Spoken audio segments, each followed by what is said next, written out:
presa na imigração, com medo de ser trocada por outra mulher. Pensei em desistir. Eu fui uma noiva aos 41 anos, divórcio. Tudo é possível ao que crê. Falei: "Não, gente, eu não tô vivendo isso não tá acontecendo comigo, coisa de filme". Sabe quem voltou? A Vivi. Ela que está contando toda a sua trajetória de como foi conhecer o marido gringo, se mudar para a Nova Zelândia e se casar depois dos 40 anos. E tudo isso sendo mãe de 3 filhos de outros 2 casamentos anteriores. Mas espera aí, você já assistiu a primeira parte? Porque você tem que assistir a primeira parte para entender a conversa de hoje. E por sinal, já vai começar. Simbora? E o meu maior medo era ser barrada na imigração e não entrar e voltar. Então quando eu vim com essa certeza, né, e quando eu fiquei 7 horas presa na imigração, eu estava super cansada, eu baixei minha cabeça na mala, esqueci de contar isso. E aí, sabe, me veio assim: "Eu não vou entrar. 7 horas presa, óbvio que eles vão mandar eu voltar", porque 3 brasileiros foram barrado, um menino, uma moça e eu. E o menino ele voltou. A moça teve um visto restrito, negado, eles carimbaram 1 mês, ela tinha 1 mês e tinha que voltar. Só que o marido dela estava aqui, arrumou trabalho, arrumou casa, ela estava vindo para morar. E quando você tem um visto negado restrito, já dentro do aeroporto, você tem que ficar 1 mês e tem que ir embora, não tem outra possibilidade. E aí eu pensando nisso, 7 horas eu ali de cabeça baixa, eu falei: "Eu vou voltar, óbvio, 7 horas ele não vai me liberar". E aí por 1 minuto que eu pensei nisso, veio uma voz na minha cabeça e disse: "Os seus pés vão pisar na Nova Zelândia, você tem uma palavra sobre a sua vida". Quando isso veio na minha cabeça e eu levantei a cabeça, o homem abriu a porta e disse: "Welcome to New Zealand, seja bem-vinda à Nova Zelândia". Então olha como que Deus faz, a gente não pode entregar os pontos, a gente não pode desanimar nem no último momento, tudo diz não, mas lembra, você tem uma palavra de Deus liberada sobre a sua vida. Se você tem o sim de Deus, não importa que tudo desmorone, mas você tem um sim e vai dar certo. E aí no meu processo de imigração eu tinha esse sim. Ele ficou apreensivo, porque todo mundo começou a falar: "Você não devia ter feito isso, 1 mês é muito pouco tempo, a imigração vai negar o visto da Viviane, ela vai ter que voltar". E aí, a advisor, né, que é a advogada de imigração, ela fez todo o processo e ela teve uma ideia. Claro que foi Deus direcionando ela. Ela teve uma ideia, disse assim: "Richard, eu tive uma ideia, vamos tentar algo? Vamos pegar essas conversas aqui, tudo que você teve com a Viviane de 8 meses, vamos incluir no processo. Isso não é de costume, não é de aceitação do governo, mas vamos mandar, porque a gente vamos provar que vocês já estavam tendo um relacionamento, uma construção ali de um relacionamento, até se concretizar. Vocês não estão começando agora de 1 mês, vocês não se conheceram agora de 1 mês, vocês já se conheceram 8 meses atrás, conversaram, se planejaram, vamos incluir isso no processo". E aí, gente, para a honra e glória de Deus, a imigração aceitou os 8 meses de conversa, aceitou que a gente já tinha um relacionamento de 8 meses, que não estava começando agora. Então a imigração me deu um visto provisório de work visa. Para quê? Para que eu não ficasse ilegal no país, para que eu pudesse estudar, para que eu pudesse ir no médico, né.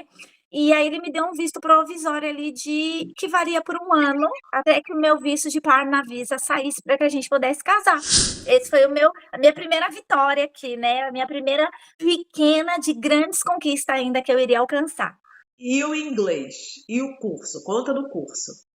Aí, quando o meu work visa saiu, né, saiu com 3 meses depois.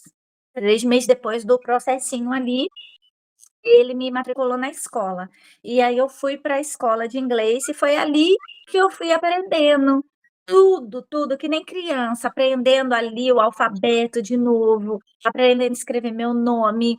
E a professora disse assim: "Olha, a primeira coisa que você vai aprender, primeiro é falar o seu nome, eu quero que você aprenda o seu número de telefone e seu endereço, porque se acontecer qualquer coisa, você sabe falar o seu nome, o seu endereço e o seu número de telefone. Ah, e decore o número de telefone de alguém importante para que possamos ligar.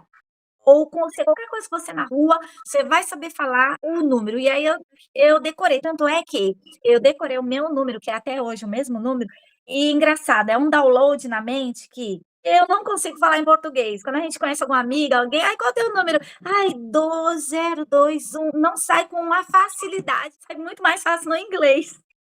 Mas que foi a decoreba ali, né, que a mente gravou. Então foi isso, então o inglês foi, assim, uma adaptação, eu comecei do zero, eu aprendi o a, e, o, u, o alfabeto que nem criança, e minha professora falava assim: "Não se cobre tanto". Então essa minha professora foi incrível na minha vida. E como eu era muito dedicada, aqui tem muito chinês, muito gente, tem hora que eu penso que eu estou na China ou na Índia, porque aqui tem muito chinês e muito indiano, que eles migraram para cá. E na minha escola tem muito. E os chineses, eles falam sem parar em chinês. Eles não param. A professora fica English, English, e eles estão com a amiguinha. E a amiguinha, uma loucura, eles gritam. A gente pensa que brasileiro fala alto? Fala não, minha gente, a gente perdeu pro chinês, viu? E aí, eu era muito educada, eu prestava atenção na professora, eu anotava tudo, eu não falava nada, eu ficava ali quietinha, eu pedia ajuda dela, então ela viu quão eu era interessada. Sabe, e ela me ajudava. Ela imagina, você é professora e tem um aluno dedicado, alguém que está escutando o professor, ele vai amar isso, porque ele está vendo que o trabalho dele está tendo retorno com alguém. E ela me ajudou muito. Só que um dia eu chorei na escola e pensei em desistir. Por quê? Eu fiquei triste, só porque a professora pediu para eu ler algo, e eu não entendi que ela pediu para eu ler, e eu sabia que ela estava falando para eu ler, mas eu travei na hora.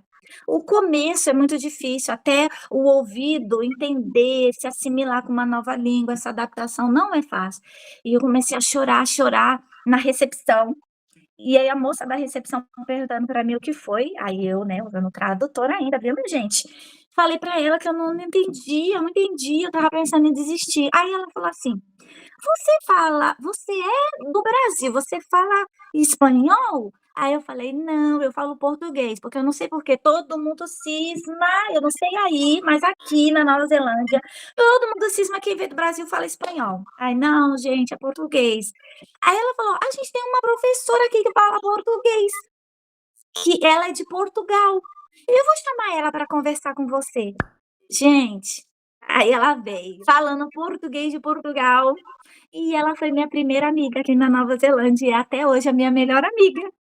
Ela que me ajudou muito, me deu suporte, me auxiliou, me conduziu, falou: "Calma, não se preocupe, usa essa técnica, escuta a música, escreve música, assiste desenhos infantis, assiste no YouTube inglês para crianças, aprende a musiquinha A, B, C, D, E, F". Fui começando daí. Aí eu aprendi o alfabeto e não entrava na minha cabeça voltar para a escola. Que nem uma criancinha, numa nova língua, foi tudo um recomeço. Eu fiz tudo como me ensinaram, como me mandaram, obedeci às regras, não fiz do meu jeito, e no final o resultado foi positivo, sabe. Eu fiz da minha vida um recomeço, eu me permiti recomeçar, eu me permiti me adaptar. Eu não ficava comparando: "Ai, porque no Brasil é assim. Ai, porque no Brasil tem isso, porque não sei o quê. Ai, porque aqui nã-nã-nã, porque no Brasil é nã-nã". Não. Eu não ficava fazendo essas comparações, eu só vivi, eu só deixei o curso da vida me levar. E voltando a falar do seu relacionamento, como que a sua família recebeu esse relacionamento no estrangeiro e como a família dele recebeu você? Bom, a família dele foi, assim, acolhedora, foram maravilhosos, foram, assim, muito, muito, muito bom para mim. Quando eu cheguei lá na Inglaterra para conhecer, eles também foram, assim, maravilhosos. A irmã dele é uma fofa, gente. A mãezinha dele, que hoje já faleceu, descansa no Senhor, mas eu conheci ela, eu fui lá, né. E no dia que eu conheci ela, que foi muito lindo e a gente passou um mês ali, no dia da despedida que eu vim embora, eu chorei muito, me deu uma crise de choro, e algo falou no meu coração assim: "Você não vai ver mais ela, essa foi a única vez". E ela pegou a mão do Richard, quando a gente se despediu dela para vir para o aeroporto, ela pegou a mão dele, pegou a minha mão, colocou em cima da mão dele, colocou a mão dela, e ela ficou calada, assim, só olhando, assim, sabe. E naquele momento eu senti que ela estava dando a bênção dela ali, do jeitinho dela, abençoando, mas também seria a última vez que eu iria ver ela. E realmente foi a última vez, logo depois ela partiu. A minha família, como eu disse no começo, eu só contei para minha avó e 2 amigas, né, eu não contei para ninguém, então todo mundo achou que eu tinha vindo passear, turistar, só que aí eu fiquei, contei para todo mundo que eu ia ficar e tudo. A metade apoiou, ficou feliz: "Que legal, que lindo e tal, não sei o quê". E a outra metade, né, ficou assim: isso aí não vai dar certo, isso aí é fogo de palha". Teve uma pessoa, né, que disse assim: "Eu não dou 3 meses para ela voltar". E já estamos aqui 7 anos. Mas foi um processo também, né, de adaptação. E aí uma parte muito difícil, que eu quero falar para vocês, foi muito, muito, muito difícil, e foi aonde essa metade da minha família se virou muito contra mim, e eu fiquei, assim, muito, muito triste, eu quase tive um começo de depressão aqui. Por quê? Porque quando eu vim para Nova Zelândia, todos os planos eram 6 meses, aplicação de visto, processo de visto, e aí, passagem comprada para os meus filhos, eles iam vir. Então, quando os meus filhos estavam, né, tudo pronto, papelada pronta, passagem, visto, tudo direitinho para eles virem para cá, e aí as coisas saíram do nosso controle, e aí entrou no controle de Deus. Por quê? Aonde nós tivemos a notícia aí mundial, global, de uma doença que parou o mundo. E a Nova Zelândia foi um dos primeiros países a fechar as fronteiras. Então ninguém entrava, ninguém saía, e isso foi um desespero muito grande para minha vida, porque a gente pensou que isso ia durar 1 mês, 2 meses, e foi passando-se 1 ano e 2 anos. E aí eu ia ficar 6 meses longe dos meus filhos, eu fiquei 2 anos. Aí passando esses 2 anos, eles tiveram uma autorização de viajar, a imigração mandou trazer os passaportes dele primeiro, para que fosse carimbada essa autorização para que eles pudessem viajar pelos países e chegar até aqui, mas tinha uma exigência, eita, quase não saiu, de que eles tinham que ficar fora do Brasil por 15 dias, né, uma quarentena, porque o Brasil era um dos países que tinha um índice muito alto.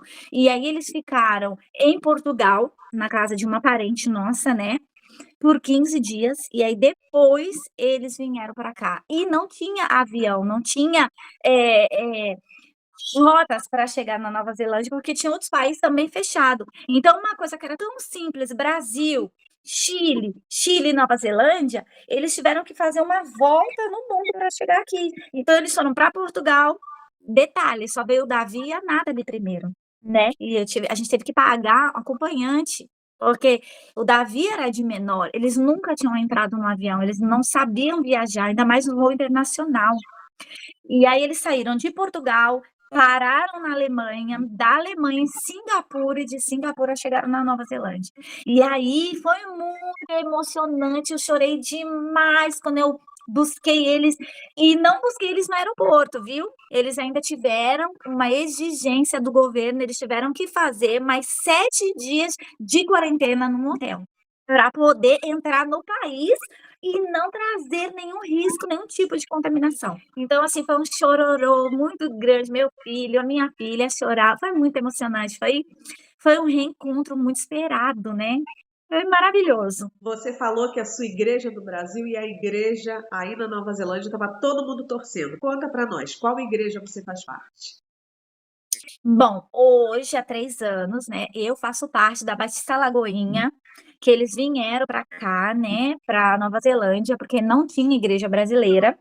Antes disso, eu passei 3 anos congregando numa igreja daqui, com nativos daqui, que a gente chama de Kiwi, né. Normalmente quem nasce na Nova Zelândia, eles não falam assim: "Ah, é neozelandês", não, eles falam Kiwi.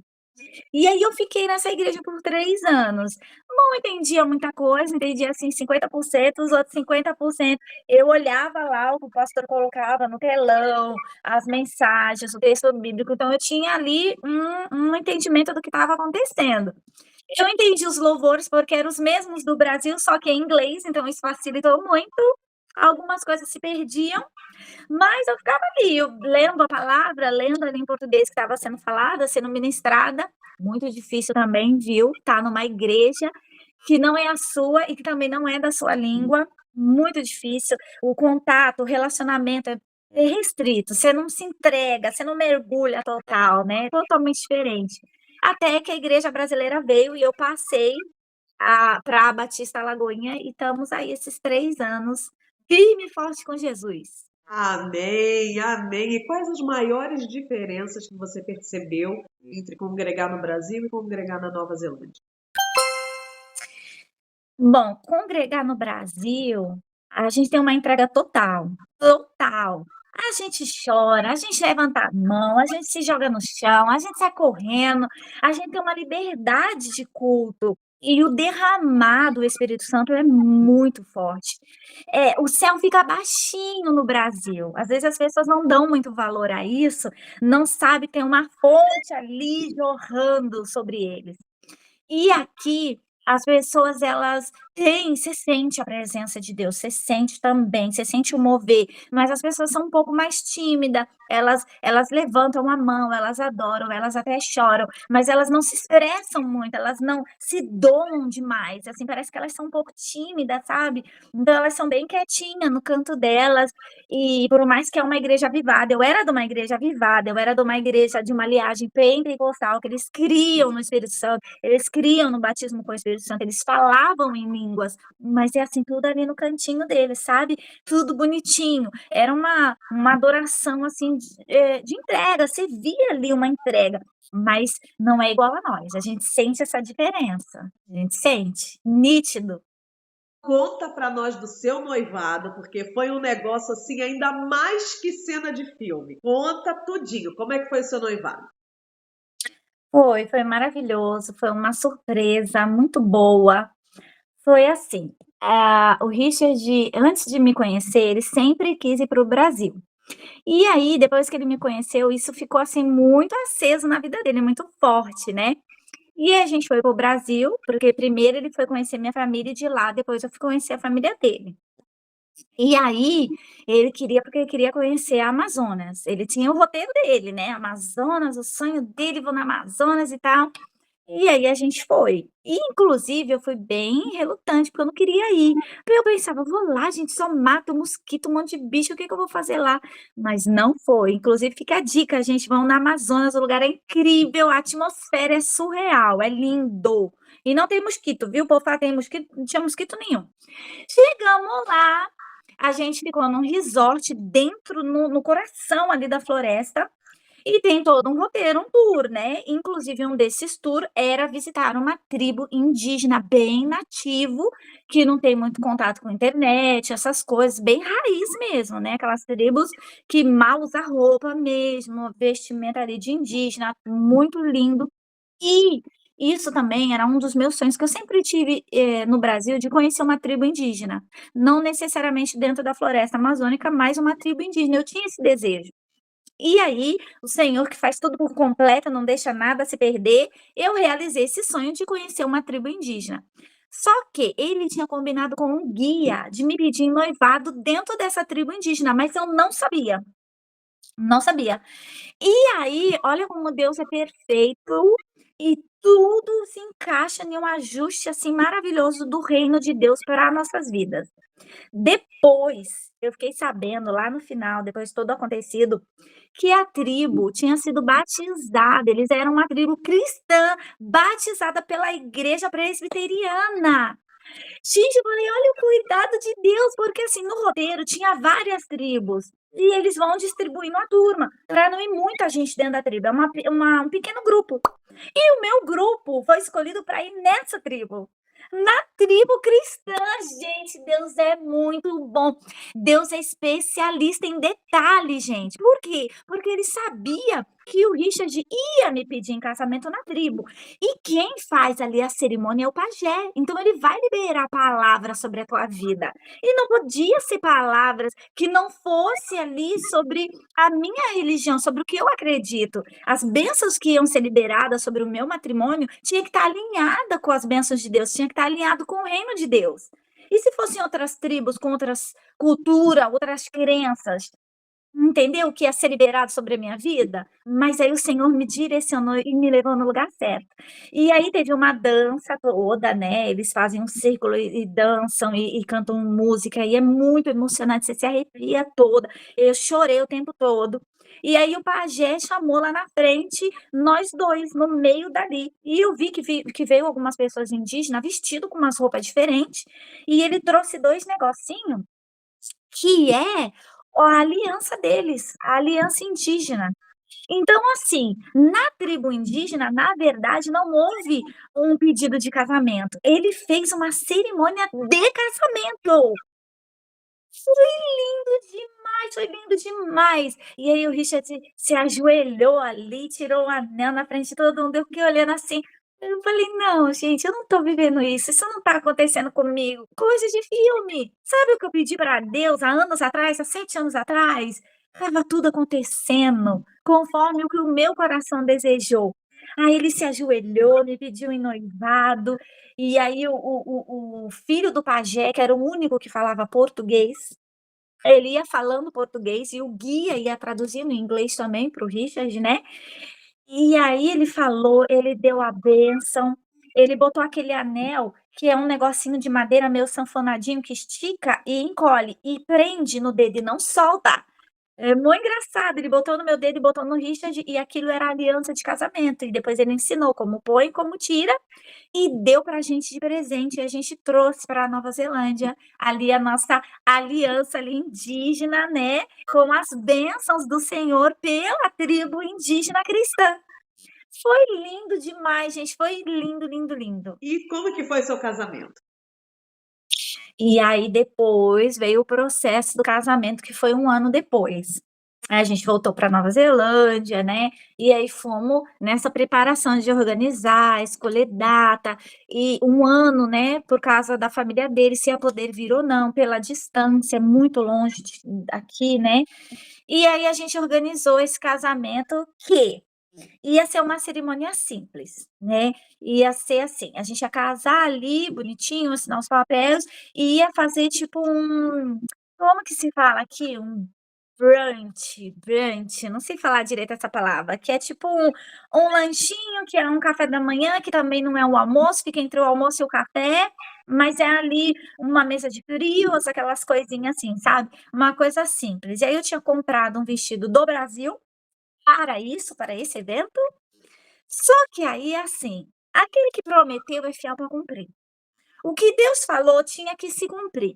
O que eu pedi para Deus, que era o meu sonho, que eu não tinha realizado em 2 relacionamentos, tinha que acontecer.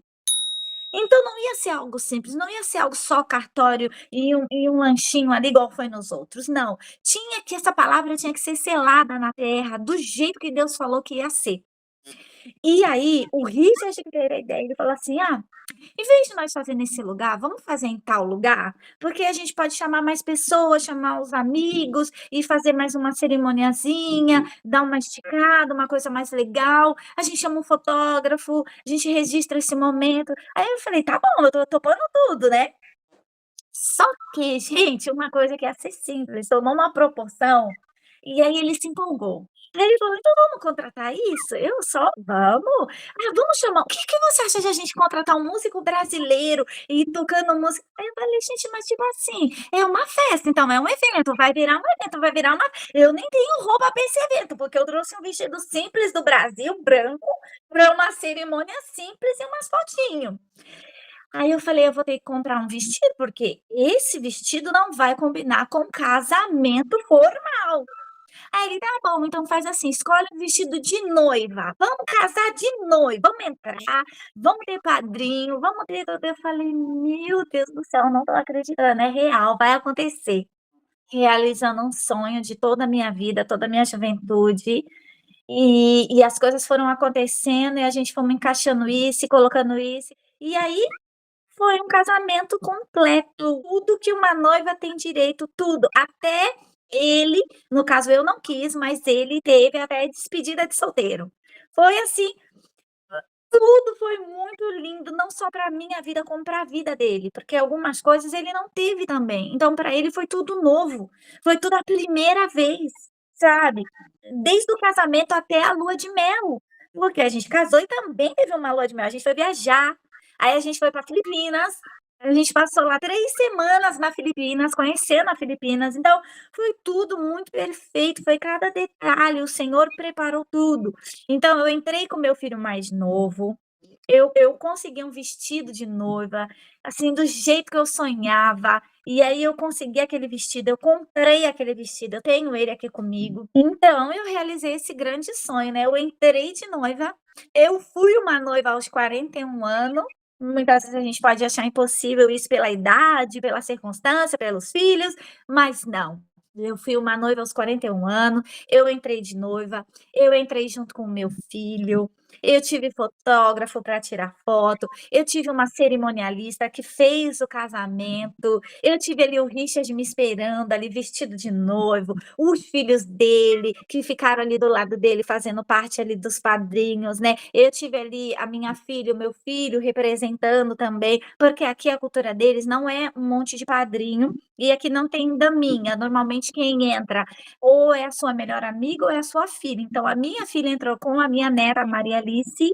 né, elas entraram na frente, eu entrei com o Davi, meu caçula, e, gente, foi lindo, teve uma festa, teve foto, teve o buquê da noiva, teve tudo perfeito que uma noiva tem, sabe, no tempo de Deus, não foi no meu, com o noivo que o Senhor escolheu dessa vez, não foi eu, não foi na minha nação, não foi na minha língua, foi em outro país, foi em outra língua, foi do jeito que Deus quis, foi tudo novo. Quando Deus disse para mim, há 7 anos atrás, na minha dor, né, e na minha caminhada sozinha e caminhando e chorando, o Senhor disse assim: "Eu não vou fazer, eu não vou refazer, eu vou te dar algo novo", porque o Senhor ele não derrama vinho novo em odre velho. Eu precisava ser um odre novo para receber o novo de Deus. Eu precisava curar as minhas feridas, eu precisava me reerguer, me levantar do chão, prosseguir a minha vida para caminhar para o destino que o Senhor já tinha preparado. Eu não podia ficar presa naquele luto, eu não podia ficar presa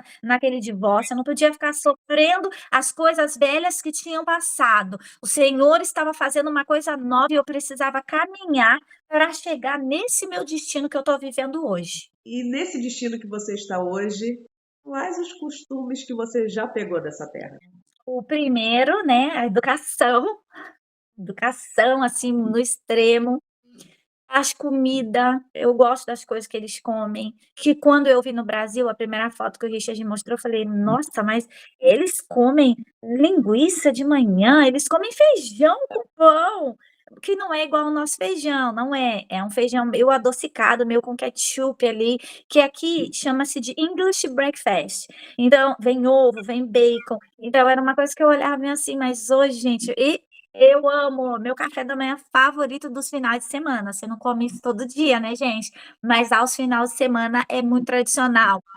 O roast dinner, tradicionalíssimo aqui aos domingos, você comer um assado, que no caso aqui é o cordeiro, né, o lamb, então eles fazem muito cordeiro assado, e ali batata, cenoura, vai um molho, tipo um molho madeira em cima, então assim, eu sou super adaptada à cultura e uma coisa interessante, as pessoas falam assim: "Nossa, mas, foi difícil essa adaptação com a cultura?". Não, foi com a língua. Quando eu cheguei aqui, eu fui tão conectada a esse país, tão conectada, que eu andava nas ruas, eu dizia assim: "Aqui é o meu lugar, aqui sempre foi o meu lugar", é por isso que eu não me achava na minha cidade, é por isso que eu me sentia, fora do eu não sabe quando você está num lugar, você vive ali, mas você não é feliz naquele lugar. Eu não era feliz na minha cidade, ali era o meu lugar de sofrimento, era um lugar de dor, um lugar de perca, de humilhação, sabe, e de muitas dores e de muito sofrimento. E eu nunca me senti a pertencer ali, olha que engraçado, sabe. Eu procurava o tempo todo a felicidade naquele lugar, eu procurava em pessoas, eu procurava em coisas, eu procurava em lugares, por quê? Porque Deus ia me estabelecer em um lugar, Ele ia me criar raiz, Ele ia fincar minhas estacas, só que eu não sabia que era aqui. E por isso eu me sentia tão perdida na minha cidade, no meio ali daquele povo. Era como se sabe quando você chega na casa dos seus pais?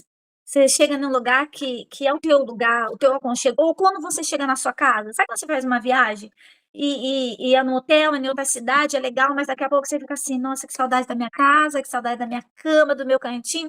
Quando eu cheguei aqui, eu tive essa sensação de casa, eu tive essa sensação no meu espírito que aqui sempre foi o meu lugar, como se eu tivesse nascido aqui e eu só estava fora do local, e eu voltei para onde era o meu lugar por direito. Eu não tive dificuldade em adaptação com comida, com pessoas, com geograficamente, eu não tive. Eu senti que aqui era o meu lugar por direito por toda a minha vida. Eu falei: "Aqui é meu lugar", eu cheguei na minha casa. Aqui era onde eu para eu estar toda a minha vida, mas eu tive que gerar um testemunho. Então foi necessário eu estar no Brasil, eu nascer no Brasil, eu passar tudo que eu passei, porque eu estava gerando um testemunho, para poder hoje não só contar ele, trazer esperança sobre o casamento, sobre o amor que é real. O amor é real, o casamento é real, a família existe, tudo isso é real, a gente pode viver isso sim, não importa a idade, não importa a classe social, não importa a cor, etnia, quantidade de filhos, o que passamos ou a dores que carregamos, não importa. Quando Deus tem algo preparado para você, esse algo vai realizar, no dia, na hora e no tempo de Deus.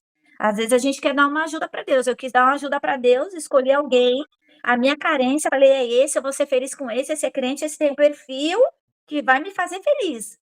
Mas eu estava totalmente enganada, foi uma das pessoas que eu mais sofri. Nem com o meu primeiro que não era cristão, sabe. Foi o que eu mais sofri, porque eu me deixei ser enganada por mim mesma, os meus olhos me enganaram.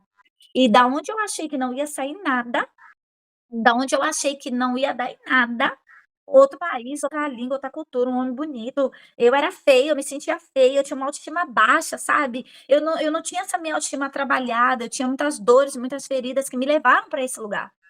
E aí, com Cristo e com Ele, eu consegui chegar no lugar que o Senhor me queria, sabe. O Senhor mudou a minha história, o Senhor mudou o meu nome, como quando Deus disse que Ele ia fazer tudo novo, foi literalmente tudo novo. Foi uma casa nova, foi um país novo, foi uma língua nova, um nome novo, Deus mudou o meu nome. Eu tirei o meu nome que eu tinha, tudo, tudo. Eu me chamava Viviane Silva Laus. E quando foi para casar, o senhor disse assim: "Você vai tirar esse nome". Por quê? O Laus é um sobrenome alemão da minha família, e é um sobrenome que a minha família, por parte de pai, tem muita idolatria por esse nome, sabe. Porque no Guarujá só existe a nossa família Laus. Então todo mundo: "Ai, você é Laus, você é da família tal, você tã-nã-nã". E aí Deus falou: "Não, eu quero quebrar esse altar aí de idolatria, é tudo novo.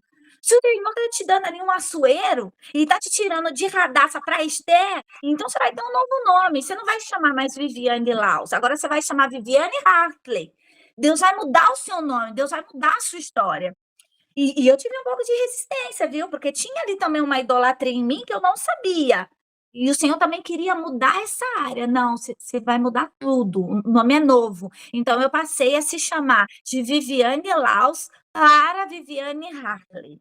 E o Senhor fez tudo novo, ele derramou vinho novo nesse odre que estava sendo novo, e ele foi fazendo nova todas as coisas. E aí eu digo para você: não perca a esperança, não pare de sonhar, continue sonhando, continue vivendo. O Senhor é especialista em realizar sonhos, em assinar projetos, em fazer do nada tudo, em te tirar do monturo e te colocar sentado no meio dos príncipes, no meio das princesas e te fazer viver o melhor de Deus dessa terra. Ele pode, ele faz. Amém. Seu testemunho é lindo, lindo, lindo. E observando a cultura deles, tem alguma coisa que você perceba que você diz assim: não, isso aí eu creio que nunca vou pegar deles. Não, não tem nada. Não tem nada que eu diga: "Eu não vou fazer isso, eu não vou pegar isso". Na verdade, eu olho muitas coisas e eu desejo ter essa similaridade, entrar emergida 100% nessa cultura. Eu quero viver isso, eu quero me permitir. Eu estou aqui, então é assim que eu quero viver, é assim que eu quero ser, sabe. Eu já sou brasileira, eu já tenho a minha pátria dentro de mim, eu já tenho a minha cultura formada, meu DNA aqui brasileiro formado. Então agora eu quero viver esse novo. Eu não quero comparações, eu não gosto disso, não, eu quero me permitir, sabe. Eu quero me permitir viver, eu quero me permitir gostar, eu quero me permitir experimentar. E aí depois falar: "Não, essa aqui eu gosto, essa aqui eu não gosto, mas eu experimentei". Sim, eu quero ser muito parecida, eu quero viver tudo isso. Não tem nada que eu não goste deles não, nada, de verdade, não tem. Eu olho eles, o jeitinho deles, a cultura diferente, o jeito que Deus fez ele, e eu falo: "O Senhor é bom, eu posso acrescentar isso pra mim, eu quero ter essa pitadinha aqui de kiwi na minha vida". Conta agora um pouquinho do seu trabalho. Bom, depois de muitos anos, né, quase 5, né, eu abri um pequeno negócio, né, um pequeno business, que é uma área boa e que dá dinheiro aqui na Nova Zelândia e a gente consegue prosperar bem, que é a área da limpeza. Claro que no começo, tudo começou porque era por causa do inglês que não era tão bom, então era uma porta fácil de se abrir e entrar por esse caminho. Hoje já não é mais assim. Hoje eu manti isso e estou ali, né, aumentando ali o leque dos clientes e graças ao inglês que está melhorando, está dando uma evoluída, a gente está ali subindo ali, cada dia um degrau.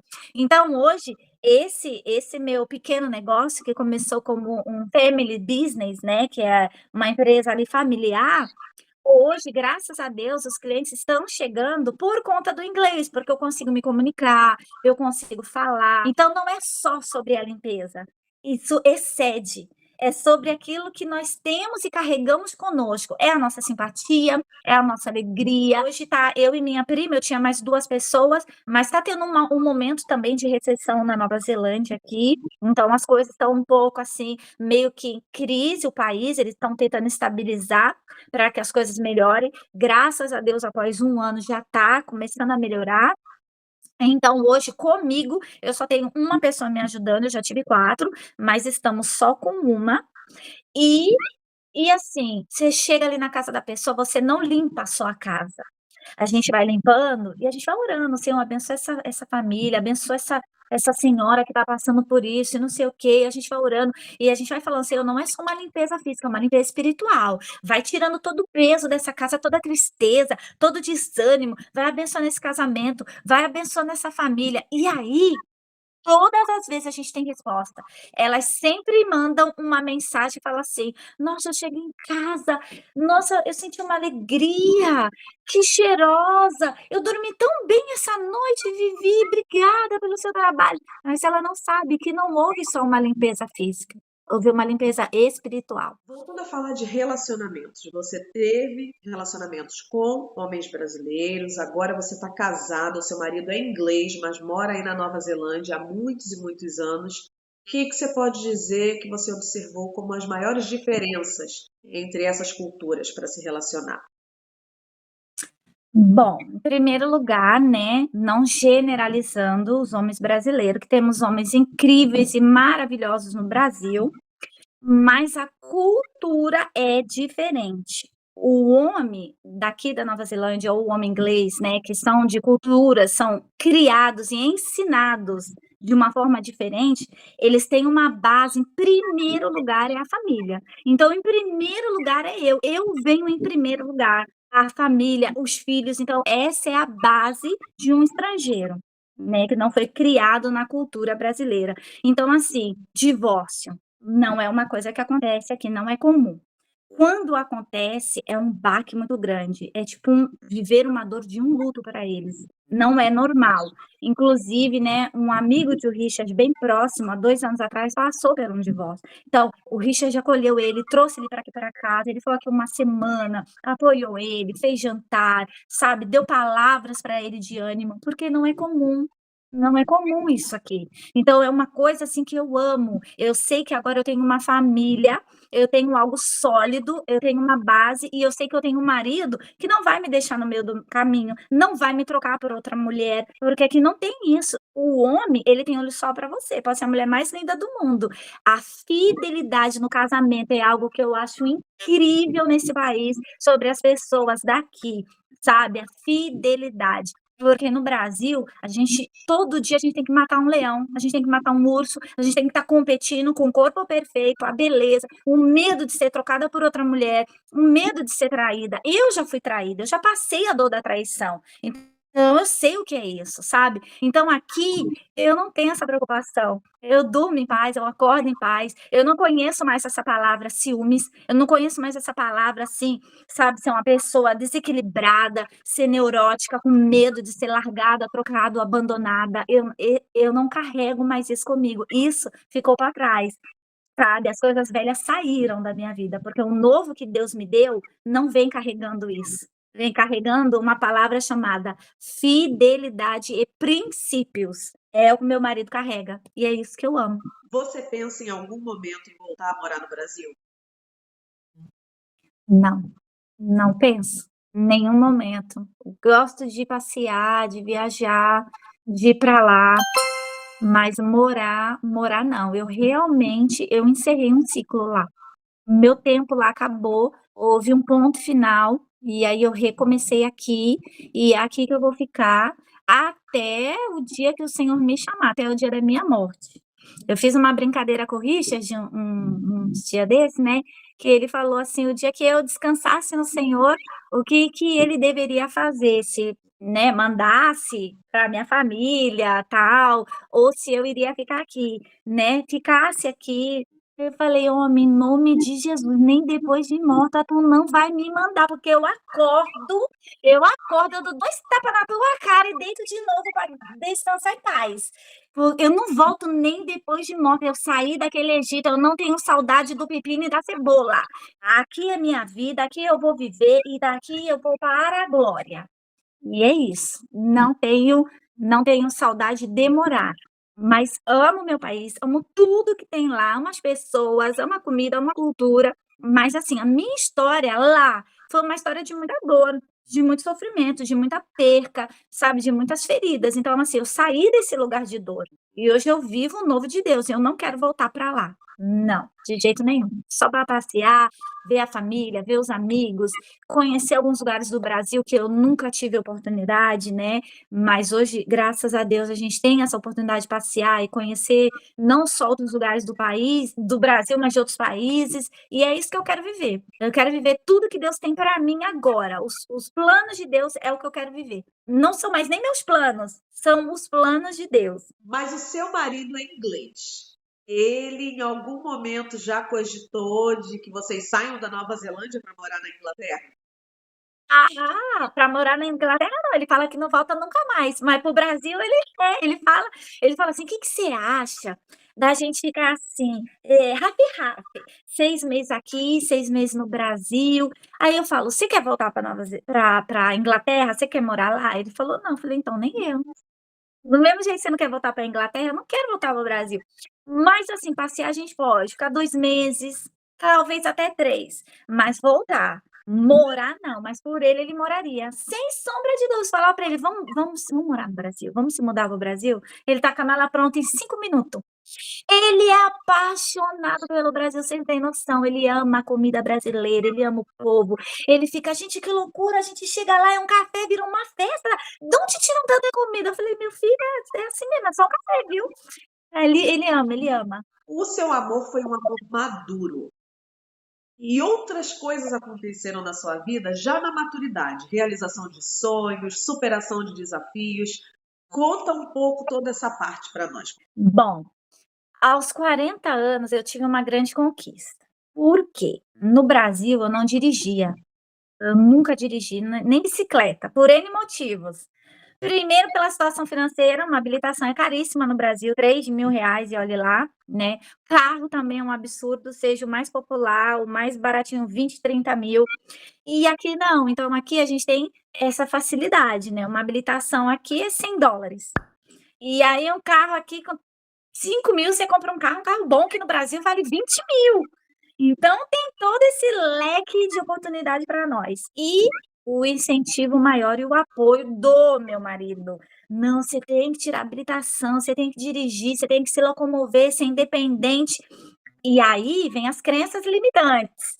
40 anos? Se eu não tirei habilitação até agora, como que eu vou dirigir com 40 anos? Já passou a fase. Estou em outro país, outra língua, como que eu vou tirar habilitação? E ele: "Não, você vai tirar". E ele foi, me incentivou.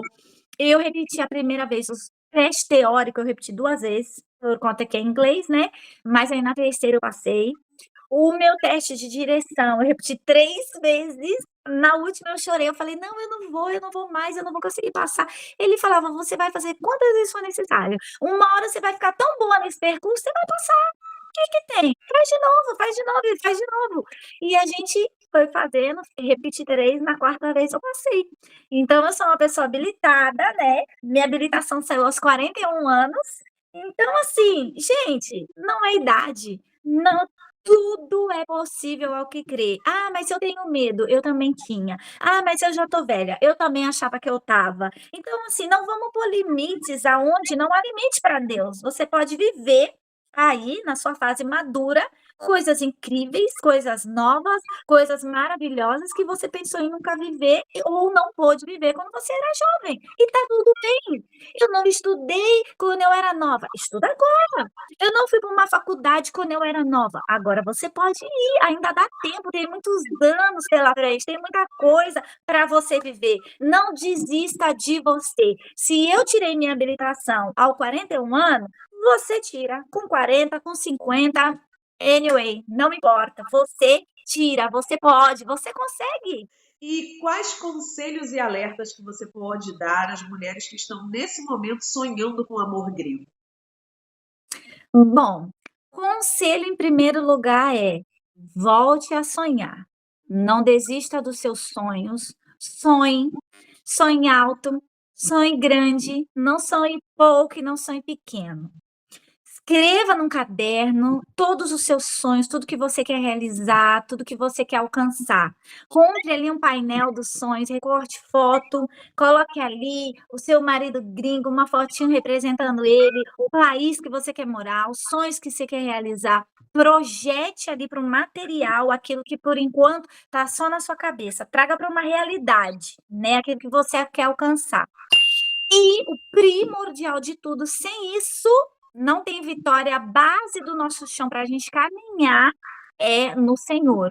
Você precisa orar a Deus, você precisa entregar para o Senhor esse teu projeto para que ele assine essa sua vitória. Porque se você tiver o sim de Deus, tudo isso vai acontecer. Eu tive o sim de Deus, e aí tudo isso aconteceu, ele organizou. Por quê? Como que um homem de outro mundo ia me encontrar? Como? Em que situação? Qual a probabilidade disso acontecer? De 0 a 10? 0. Mas o quê? Quem fez foi o Senhor conhecia ele, me conhecia, conhecia a história dele, me conhecia, e ele fez que os nossos destinos, ó, se encontrasse. Então, assim, tudo que você está procurando, está te procurando também. Tudo que você quer alcançar, quer te alcançar também. As bênçãos estão correndo atrás de você. Você precisa acreditar nisso para que o seu esposo te encontre, para que ele te alcance. Você precisa orar a Deus e falar: "Senhor, traz o meu esposo. Eu não sei onde ele está, mas eu sei que ele já é real, ele está em algum lugar, em alguma nação, em algum país, em algum lugar esse homem já está ali me esperando. Faça que ele me alcance". Então confia no Senhor, a sua base tem que ser a fé em Deus, que é o firme fundamento de todas as coisas, porque tudo é possível àquele que crê. Se você crê, é possível. E os alertas? Quais alertas você pode dar? Bom, os alerta é, tudo vai depender da forma que você vai conhecer o seu marido. Se você for conhecer pelo algum site, o alerta é um vídeo, você precisa ver se essa pessoa é real, você precisa conhecer pessoas em volta dele, você tem que se tornar uma CSI da investigação.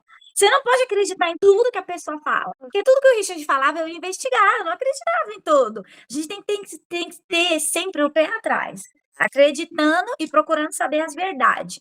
Não é só ele 100% não. Vamos conhecer a família, se você vai me apresentar, se um amigo, e aí a gente sai ali no rastreamento, Facebook, não sei o quê, Instagram, e vamos procurar. Se a gente tiver uma condiçãozinha melhor, se a gente puder, que nem todo mundo pode, quase 90% não pode, mas se tiver uma condiçãozinha melhor, vai, monta uma investigação aí, monta um site, alguma coisa, faz um fake, procura ver se tudo que ele tá falando é verdade, se não vai estar conversando contigo e com outra. Então, assim, você tá se precavindo, você tá se protegendo, para que você não caia em nenhum golpe, para que você não caia em nenhum homem que é fake, para que você não caia em alguém que vai roubar de você o pouco que você tem. Vai querer, ai, paga isso para mim, não, a passagem, não, tô mandando um presente, mas você precisa pagar ali para liberar. Esses são os alertas tão comum. mas que a nossa carência, lembre-se disso, pode nos levar a lugares que vão nos ferir. Não todas as palavras de boa e de amor, elas são verdade, muitas são, viu. Mas a gente tem que estar alerta com aquelas que não são. Então, esse homem é real? Esse homem tem uma família? Esse homem tem uma igreja? Ou de repente ele não tem, mas ele tem um princípio, o que que ele carrega com ele? Então investiga isso, procura saber quem são os amigos dele, olha o Face dos amigos, olha as redes sociais, faz uma investigação aí. E oração sempre. Sabe por quê? Porque aquele que sabe tudo que está em oculto vai revelar para você, vai desvendar esse mistério. Quer uma dica de ouro mesmo, assim? Pega essa chave aí, mulherada. Pega essa chave da vitória agora. Sabe o que você vai fazer? Você vai orar e você vai pedir para o Espírito Santo: Espírito Santo, me traz à luz tudo que tiver em trevas na vida desse homem, tudo que tiver escondido, tudo que eu não sei, tudo que eu não tenho como saber, eu não tenho, mas tu pode me mostrar. Descortina, me mostra quem é ele. Eu quero saber quem é esse homem, fala para mim. E se prepara. Se prepara para o melhor, para receber o melhor dele que Deus vai te mostrar, ou se prepara para não ser enganada. Porque se você fizer a sua oração, se você pedir a ajuda do maior detetive do mundo, que é o Espírito Santo, ele vai te dar aqui, ó, ficha completa aqui, ó. Como diz no Brasil, a capivara desse homem. Se prepara, mulher, que ele vai dar, ele revela. Não te preocupe. Fica tranquila, somente ore e peça para o Espírito Santo te mostrar e te falar quem é esse homem, porque foi isso que eu fiz. Eu pedi para o Senhor, falei: Senhor, me revela, me mostra quem ele é. Eu quero saber o coração dele, quais é as intenções dele, porque se o Senhor não for comigo, eu não irei. Se o Senhor não me acompanhar, eu não me movo. Eu não vou sair daqui se a tua presença não me acompanhar até lá e não caminhar comigo. Porque não adianta eu ter casa, dinheiro, marido, ser feliz e a tua presença ficar no Brasil. Eu só vou se o Senhor se mover junto comigo. E aí deu tudo certo, porque eu coloquei o Senhor na frente, em primeiro lugar. E a vitória foi garantida. Gente, a Vivi, ela tem um Instagram que ela tá lá compartilhando tudo que ela tá aprendendo na Nova Zelândia, tudo que ela tá vivendo e principalmente compartilhando a palavra de Deus. Vivi, convide as pessoas para o seu Instagram. Bom, meu Instagram é o meu nome, né, Viviane Hartley, para ser bem fácil de você me achar. É um Instagram simples, né, não é de ninguém famoso, de conteúdos ou de blogueira, mas assim, é um conteúdo rico. Por quê? Porque eu venho trazer para você a esperança daquilo que você quer viver. Eu mostro o meu dia a dia, coisas simples, o trabalho, a igreja, o meu trabalho com mulheres, que a gente tem um trabalho com mulheres, né, que tem um tema chamado Esther, deixa eu te curar. Porque a gente vem com muitas dores, muitas feridas, e a gente precisa ser curada, mulheres curadas, para poder ali viver o novo. Imagina o seu marido pegar uma mulher ali sangrando, cheia de dores, cheia de traumas. Então a gente precisa também estar ali alinhada, curada, para viver e caminhar sobre esse novo de Deus. Então o meu Instagram fala sobre isso, fala sobre a vida cotidiana, trabalho, igreja, ministério, palavra de Deus e muita fé, mulher, para enxertar na tua vida, para você se levantar aí para receber todos os presentes que o céu tem para te dar e derramar sobre a sua vida. Você pode, você merece, você consegue, você é capaz. Não desista de você mesmo. Invista em você. Amém? Amém. Vamos todas continuar orando e agradecendo a Deus. Vivi, muito Amém. obrigada por compartilhar aqui conosco toda essa Amém. sua história linda que dá mesmo, dá livro, dá filme, dá tudo. É uma história incrível. Muito, muito, muito obrigada mesmo. Que o Senhor continue te abençoando poderosamente. E mais uma Amém. vez, que bom que você veio aqui no Brasil Gringa. Bom, eu quero finalizar, né, agradecendo essa pessoa maravilhosa, incrível, que me fez esse convite, né. Então, a partir de hoje, né, você pode contar com as minhas orações. Eu vou orar pela sua vida, abençoar o seu chamado, o seu canal. Eu quero que o Senhor sopre esse canal nos 4 cantos. Eu quero que esses vídeos alcance muitas mulheres, que mulheres sejam enxertadas pela alegria de sonhar e viver o novo de Deus. muito obrigada por tudo. Que o Senhor te abençoe e te guarde e que faça resplandecer o seu rosto sobre ti e te agracie e te dê a paz. E para você que não acredita em história de romances real, ela existe. Eu tô aqui, eu sou prova viva. Hoje eu tô vivendo a minha história, o meu romance, o meu filme de amor em história real e contando para você que é possível. Sim, ele pode acontecer. Amém. Eu te agradeço mais uma vez. Beijo, beijo, minha linda. Até a próxima. Beijo, meu amor. Fica com Deus. Tchau, Obrigada. tchau.